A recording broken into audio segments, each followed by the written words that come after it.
Bismillahirrahmanirrahim. Assalamualaikum warahmatullahi wabarakatuh. Alhamdulillahi rabbil alamin. Wabihi nasta'inu ala umuri dunya waddin. Assalatu wassalamu ala ashrafil anbiya'i wal mursalin wa ala alihi wa ashabihi ajma'in. Ashhadu an la ilaha illallah wa ashhadu anna Muhammadan abduhu wa rasuluh al-mab'uts rahmatan lil alamin. Faqur rabbi zidni ilma warzuqni fahma. Allahumma faqihna fid din wa 'allimna al-kitaba wat ta'wil. Allahumma amin. Para santri, para guru, masyarakat, bapak-bapak, ibu-ibu dan seluruh para pemuda yang sedang menyaksikan dan mengikuti kajian ini, kita bersyukur kepada Allah Subhanahu wa taala atas segala nikmat yang Allah Subhanahu wa taala senantiasa berikan kepada kita semuanya. Semoga Allah Subhanahu wa taala jadikan kita orang-orang yang bersyukur dengan cara menjadikan semua nikmat yang Allah berikan untuk terus menjaga keimanan dan meningkatkan ketakwaan yang ada pada diri kita semuanya. Salawat dan salam semoga senantiasa tercurah kepada Rasulullah sallallahu alaihi wasallam dan seluruh pengikutnya hingga akhir zaman. Kita akan lanjutkan kajian kitab Safinatun Najah yang dikarang oleh Syekh Salim bin Sumair Al-Hadrami Asy-Syafi'i rahimahullahu taala, di mana kemarin kita sudah menyelesaikan tentang pembahasan masalah makmum, ya. Pada kesempatan kali ini kita akan membahas masalah syurutul jamaah, syarat-syarat salat berjamaah.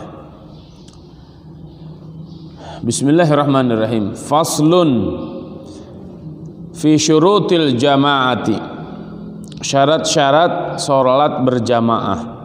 Syurutul jamaati sitatun. Syarat-syarat salat berjamaah itu ada 6. Al-awwalu, yang pertama, alla yataqaddama ala imamihi wa tukrahu musawatuhu. Makmum tidak boleh mendahului imam. Ini haram, makmum mendahului imam. Dan makruh membarengi gerakan imam. Ya, haram mendahului gerakan imam dan makruh membersamai gerakan imam. Atsani, yang kedua, ayyajma'ahuma masjidun aw fada'un wa lam yazid ma bainahuma ala 300 dzira'in. Imam dan makmum berkumpul di masjid atau ruang terbuka asalkan jarak antara keduanya tidak lebih dari 300 hasta. Ya. Ini syarat jarak imam dan makmumnya. Kemudian yang ketiga, ats-tsalitsu an ya'lama bintiqalatil imam. Makmum mengetahui perubahan gerakan-gerakan imam, bi an yarahu au yara ba'dul ma'mumin, yang mana dia langsung melihat imam atau melihat makmum yang lain, au yasma'ahu au yasma'a al-muballigha, atau dia mendengar imam atau orang yang menyampaikan tanda dari imam. Mendengar imam, contoh begini, Allahu Akbar, atau dia mendengarkan apa yang menyampaikan dari imam. Biasanya kalau di Masjidil Haram, contoh, imamnya di belakang itu biasa ada yang mengikuti, atau orang menyebutnya Bilal, ya, Allahu Akbar, maka Bilalnya Allahu Akbar, nah gitu.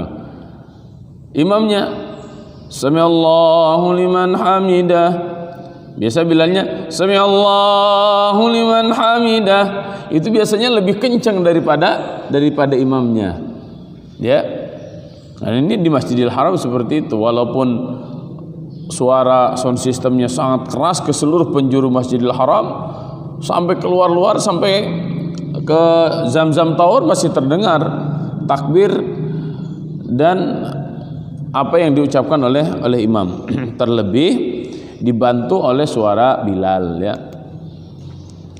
Kemudian Ar-Rabi yang keempat, an yanwiyal iqtida'a bihi awil i'timama awil jamaah. Berniat untuk mengikuti imam. Ya, dia memang memakmum, berarti dia harus mengikuti imam. Wal jamaah, dan dia niatkan berjamaah, salat berjamaah. Kemudian al-khamisu yang kelima, an tuwafiqa salatuhu salata imamihi. Yang dilakukan oleh makmumnya harus sesuai dengan yang dilakukan oleh imamnya. Kalau imamnya salat maghrib, berarti makmumnya harus salat maghrib. Ya, jangan sampai imamnya salat maghrib, makmumnya salat asar contoh, atau salat isya contoh. Wah, ini tidak sesuai. Kemudian fala tasihhu salatul kusuf khalfa salatil maktubah. Tidak sah salatnya kalau dia makmumnya salat khusuf tapi imamnya salat wajib. Ini enggak nyambung antara imam dengan makmum. Wala tasihhu subhu khalfal janazah, dan tidak sah salat subuh tapi ternyata imamnya salatnya salat janazah. Salat jenazah kan nggak ada ruku, nggak ada sujud. Ente ngapain salat subuh gitu ya? Oh, kan saya ngemakmum, Kang. Ya nggak boleh ngemakmum kayak begitu. Walal janazah khalfas subh, dan tidak boleh salat jenazah sedangkan imamnya meniatkan salat subuh. Ya. Kemudian as-sadis yang keenam, ayyutabi'ahu, mengikuti gerakan imam. Falau taqaddama ala imamihi bi ruknaini fi'liyaini aw takhallafa anhu bi ruknaini fi'liyaini bi ghairi udhrin batalat salatuhu. Bila makmum mendahului imam dengan 2 rukun gerakan atau tertinggal 2 rukun gerakan tanpa ada uzur, maka salatnya batal. Ya.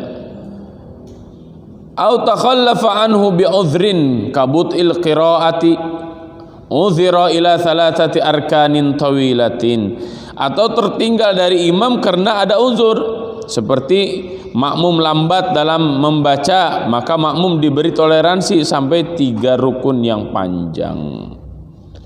Ya, ini sebenarnya lebih gampangnya memahami begini. Pokoknya makmum ikutin imam, dah. Begitu kurang lebih, ya.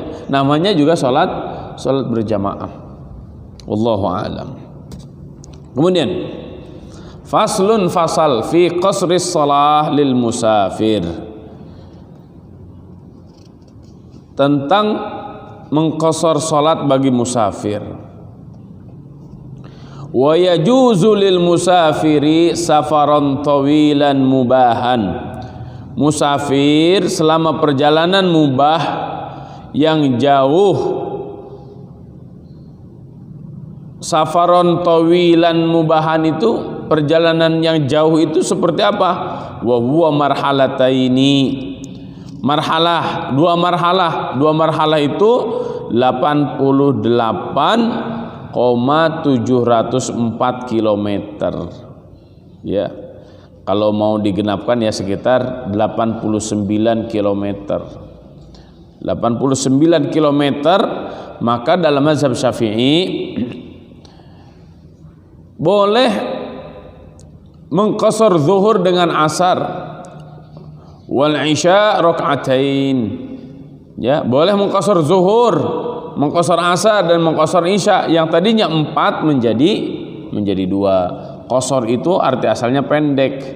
Apa yang dipendekkan? 4 rakaat dipendekkan menjadi 2. Wa man fatathu salatun fis safari wa qadaha fil hadari aw aksuhu atammaha. Adapun orang yang terlewatkan sholat dalam safar lalu dia ingin mengqadanya, melaksanakannya ketika sudah sampai di rumah, atau sebaliknya, yaitu terlewatkan sholat saat masih di rumah lalu dia ingin melaksanakannya ketika safar, maka dia mengerjakannya dengan sejumlah rakaat sempurna. Contoh gini, kan kita lagi safar, di perjalanan itu kita tidak melakukannya, kemudian kita udah nyampe rumah, maka lakukan seperti biasa, tidak mengqashar lagi, tapi lakukan 4 normal. Kenapa? Karena sudah nyampe rumah.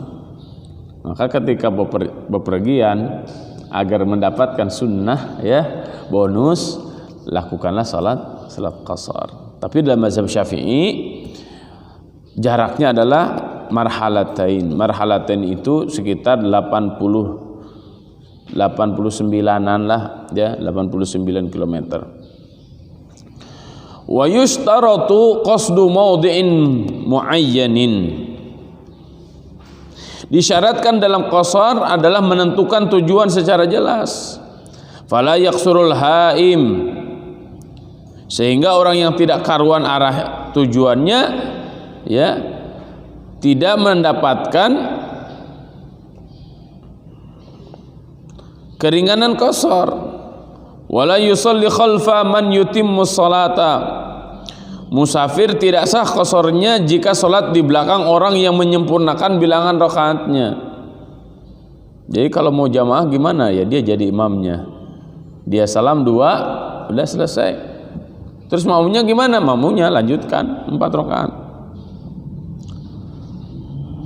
Wala yusalli khalfa man yutimmu sholata aw syakka annahu mutimmun aw qasirun. Atau ragu apakah imam yang dia ikuti itu menyempurnakan bilangan rakaatnya atau mengqashar sholatnya. Jadi harus jelas dulu sebelum sholat ditanya, ini Pak apa, sholat jamaah, sholat qashar atau sholat biasa? Ya. Wa an yanwiyal qashra indal ihram. Bagi orang yang ihram hendaknya meniatkan qashar juga dalam sholatnya. Ya, biasa karena ketika ihram itu kan dalam perjalanan, apalagi kalau dia langsung ke Madinah, kan pasti tuh dari Madinah dia sudah siap-siap untuk sholat apa di perjalanannya gitu ya. Biasa kita kalau berangkat dari Madinah itu menuju Mekah, kalau saya biasanya dari sekitar jam 10-an, sekitar jam 10 dari Madinah, terus perjalanan nanti menuju Makkah kan transit dulu ya di Miqat Bir Ali, maka pasti sholatnya itu akan dikosor karena dia dalam perjalanan. Dan ini bagi yang ihram hendaknya meniatkan qashar juga dalam sholatnya, ya, ihram. Nah ini ada penyebutan yang kurang pas, mumpung ingat. Ada yang menyebut muhrim, ada mahram. Ya tolong dibedakan, kalau mahram itu adalah ya saudara mahram, kakak adik itu mahram. Ya kalau muhrim itu orang yang sedang memakai pakaian ihram. Jadi harus dibedakan mana mahram, mana muhrim. Ya, Hasan, kamu nggak boleh lihat Tete Sopi itu lagi nggak pakai kerudung. Nah, itu kan muhrim saya. Bukan muhrim saya, tapi mahram. Ya, kalau sedang melaksanakan ibadah haji atau ibadah umrah, maka pasti dia muhrim. Muhrim itu apa? Sedang memakai kain ihram. Ya, ini agar bahasa yang digunakan tepat. Kemudian kita lanjutkan. Faslun fil jam'i lil musafir. Yajuzu lil musafiri safaran tawilan mubahan al-jam'u baina adh-dhuhri wal 'ashri taqdiman aw ta'khiran. Diperbolehkan bagi orang yang sedang melakukan perjalanan mubah dan jauh untuk menjamak salat zuhur dan asar, au bainal maghrib wal isya, atau maghrib dan isya. Wa idza jama' taqdim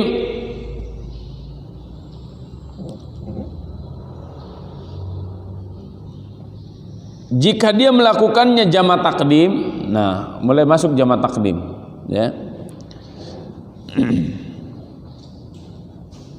Fayushtaratu, maka disyaratkan ketika jama' takdim itu maksudnya melakukan 2 sholat pada waktu sholat yang pertama. Contoh begini, zuhur dengan asar, antum melaksanakannya di sholat zuhur, maka itu disebut dengan jama' takdim. Kalau sholat zuhur dengan sholat asar dilaksanakannya di waktu sholat asar, maka itu disebut dengan sholat jama' takhir, ya.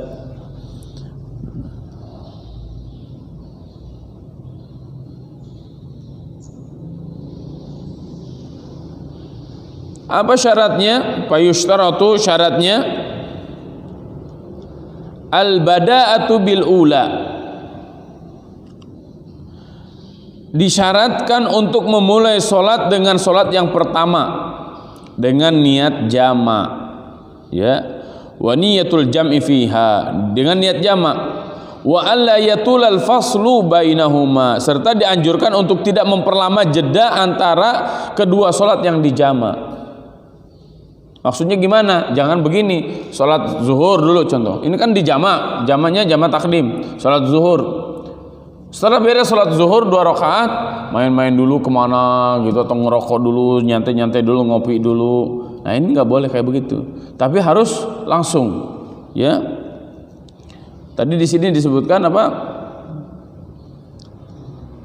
Wa alla yatulal faslu bainahuma, ya, tidak ada jeda yang lama di antara keduanya, kecuali kalau ada uzur.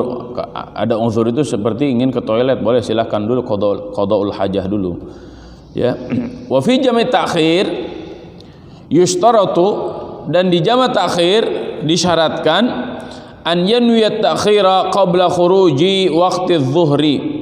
Sedang dalam jama' ta'khir disyaratkan untuk berniat takhir sebelum keluar dari waktu zuhur. Jadi ketika waktu zuhur datang, dia sudah meniatkan, saya akan melaksanakan zuhur, tapi nanti melaksanakannya di waktu asar. Ini sebagai kehati-hatian dan bukan karena ingin melalaikan melaksanakan sholat zuhur, ya. Oleh karena itu ketika azan zuhur sudah berkumandang, tapi karena kita dalam perjalanan, ya, atau kita belum mendapatkan rest area karena di tol atau di jalan biasa, aduh ini kok masjid nggak ada, maka karena ini perjalanan sudah datang waktu zuhur tapi belum dapat masjid atau belum dapat rest area, maka kita langsung berniat, saya niat untuk jama' takhir, ya.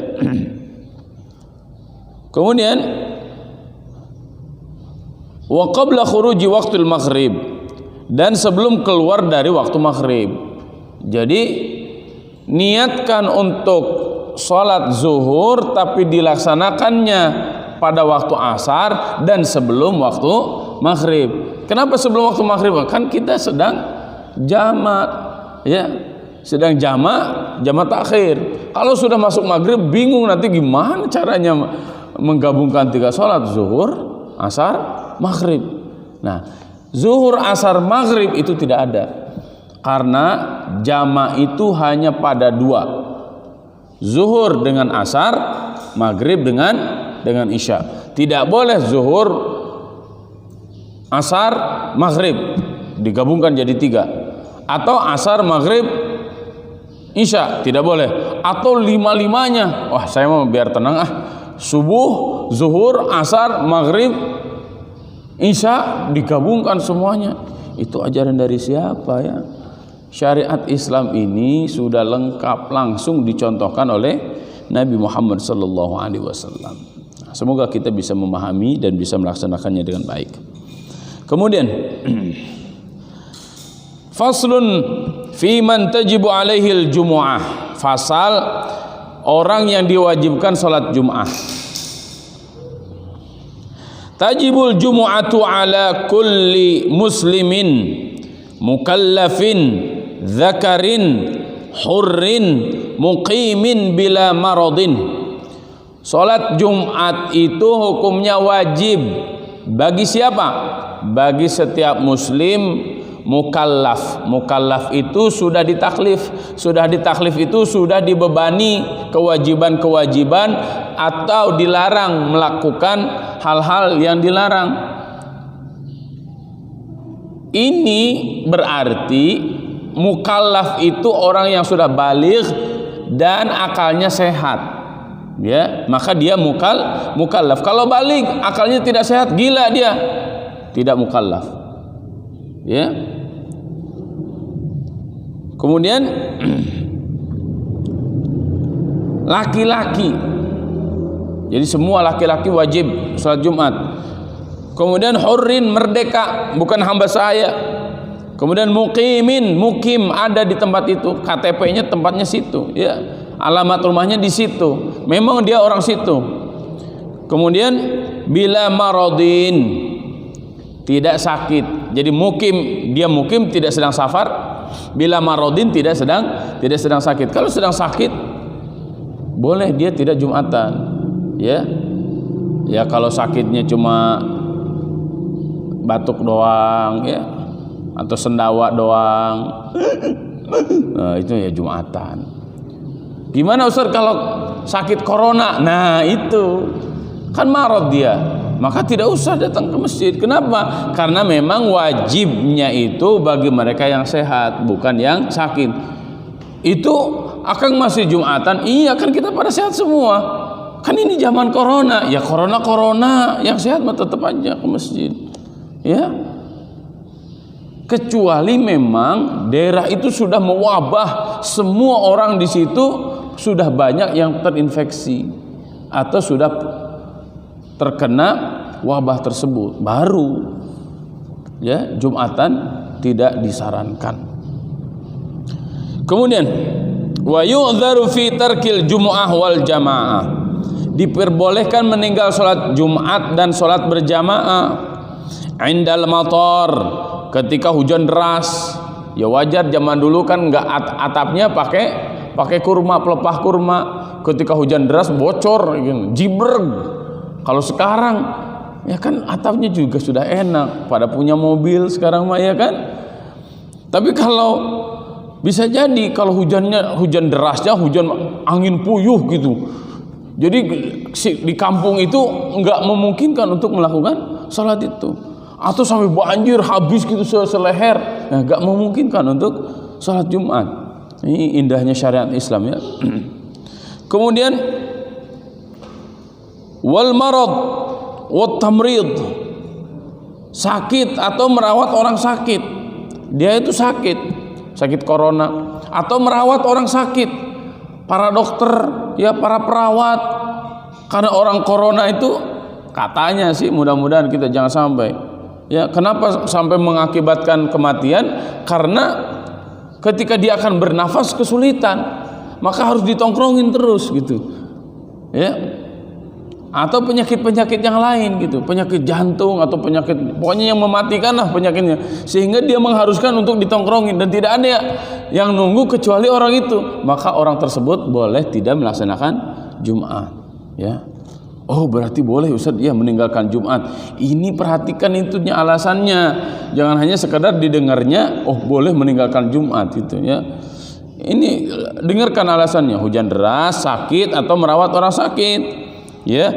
Wa isyrafil qarib wa nahwihi 'alal maut, ya, menunggu kerabat yang sudah dekat dengan kematian. Ini lagi sakaratul maut, maaf ya saya mau Jumatan dulu. Tunggu dulu, talkinkan dulu, ya. Jangan sampai gara-gara sholat Jumat orang yang lagi sakaratul maut ditinggalin. Padahal lagi sakaratul maut itulah waktunya kita mentalkinkan dia. Lakinu mautakum bila ilaha illallah. Kalau ada orang sakaratul maut, ya, orang Hasan perhatikan, bukan ayam. Ini ayam lagi sakaratul maut, berdua sama Kahilmi, la ilaha illallah. Nalkinin ayam lagi sakaratul maut. Ayam mah nggak usah ditalkin, ya, tapi yang ditalkinkan itu adalah orang lagi sakaratul maut, jangan ditinggalkan. Kemudian wal khaufi ala nafsihi aw malihi aw irdihi, takut terjadi gangguan terhadap jiwanya, hartanya maupun kehormatannya. Ya, ini kalau saya tinggalkan ini gimana, ini bisa habis semuanya ini, contoh dalam kondisi perang atau dalam kondisi rumahnya berbahaya, maka dia diperbolehkan untuk tidak Jumat. Yang tidak Jumat itu apa? Salat zuhur, kembali ke asal. Ya, seperti sekarang sedang mewabah, maka nggak usah gimana ya, nggak sholat Jumat terus-terusan, nggak usah pusing. Sebenarnya dalam syariat juga diperbolehkan tidak sholat Jumat selama ada uzur syar'i. Ya, ini orang-orang aneh, kalau hari-hari biasa nggak pada Jumatan, tiba-tiba datang wabah corona, ini gimana sih fatwa MUI tidak bolehkan Jumat? Aduh, malu-maluin banget. Kenapa sih Anda menghujat MUI? Coba pakai ilmu gitu. Ya, kalau mau menghujat MUI itu coba pakai ilmu. Saya malah ingin bertanya, dia sekolahnya di mana sih? Itu orang MUI, para ulama sekolahnya kemana-mana. MUI itu terdiri dari berbagai ormas. Dia tidak sembarangan menetapkan sebuah hukum. Ya, kemudian tiba-tiba yang baca Qur'annya masih balelol, nggak ngerti hadis, menghujat MUI. Ya, kalau saya sih sarankan coba ke rumah sakit jiwa dicek dulu akalnya sehat atau tidak, ya. Nauzubillah tsumma nauzubillah. Sekarang itu para ulama dihujat oleh orang-orang yang bodoh. Orang-orang yang bodoh memberikan fatwa-fatwa. Hati-hati, akhir zaman memang seperti itu. Maka perbanyak doa, Allahumma arinal haqqa haqqa warzuqna ittiba'ah wa arinal batila batila warzuqna ijtinabah. Kemudian mudafa'atil hadathi ma'asi'atil waqti, menahan hadas, ya, menahan hadas, kencing atau buang hajat. Kalau dia sakit perut kan balik lagi. Kalau ada kakek-kakek memang boson itu sedikit-sedikit kencing, sedikit-sedikit kencing, apalagi yang sudah dioperasi prostat, ya. Ini biasanya nggak kuat menahan kencing, ya, dan itu uzur syar'i. Kemudian wasyiddatil ju' wal 'atash, atau karena dia sangat lapar atau sangat haus, kelaparan, kehausan. Saya lapar gitu, tapi ini Jumatan, mana dulu? Makan dulu. Saya haus banget, ini Jumatan, minum dulu. Sehingga ketika Jumatan dia tenang. Nah, yang tidak boleh itu kayak begini. Wah, ini mumpung nih Jumatan kayaknya setengah jam lagi. Wah, ayo habis makan, habis. Ya, nasi padang keringetan, habis itu langsung masuk masjid di bawah kipas. Begini aja. Enak. Apalagi masjidnya yang dipasang AC. Ini kalau kayak begini Jumatannya rusak. Kenapa? Giliran makan semangatnya luar biasa sampai keringetan, betul nggak? Masuk masjid ikut Jumatan, nyender pas kipas lagi, tidur. Maka ente harus bener niatnya. Ente mau Jumatan atau mau tidur, mau istirahat di masjid. Hati-hati loh itu. Ya, disengaja kayak begitu bisa-bisa Jumatannya rusak. Kemudian syiddatil harri wal barad, sangat panas atau sangat dingin. Sangat panas atau sangat dingin. Kemudian wasyiddatir rih bil lail, atau angin kencang di malam hari. Ini kalau dalam sholat jamaah, ya. Kemudian wasyiddatil wahal, jalan yang berlumpur. Ya, ini kan susah kalau jalannya berlumpur, gimana mau ke masjid. Kemudian yang terakhir wasafarir rifqah. Wasafarir rifqah adalah bersama rifqah, sedang melakukan perjalanan bersama rombongan. Maka tidak boleh ujuk-ujuk sendiri aja dia Jumatan, ya, tapi dia harus ngobrol dulu, ngomong dulu seperti apa kesepakatannya, ya, apakah akan sholat Jumat atau akan sholat zuhur, ya. Ini diantara hal-hal yang harus diperhatikan ketika akan sholat Jumu'ah. Insya Allah besok kita akan lanjutkan ke syarat-syarat salat Jumat, kemudian bagaimana khutbah Jumat dan selanjutnya.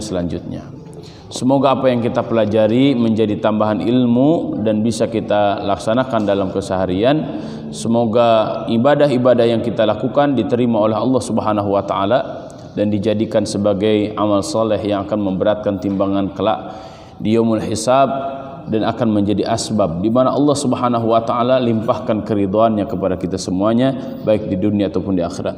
Allahumma amin wa sallallahu ala nabiyyina Muhammadin wa ala alihi wa ashabihi ajma'in. Wallahu a'lam shawab, wallahu al-muwaffiq ila aqwamit thariq. Wallahu ya'khudhu bi aydina ila ma fihi khairun lil Islam wal muslimin. Subhanakallahumma wa bihamdika nashhadu an la ilaha illa anta nastaghfiruka wa natubu ilaik. Wassalamualaikum warahmatullahi wabarakatuh.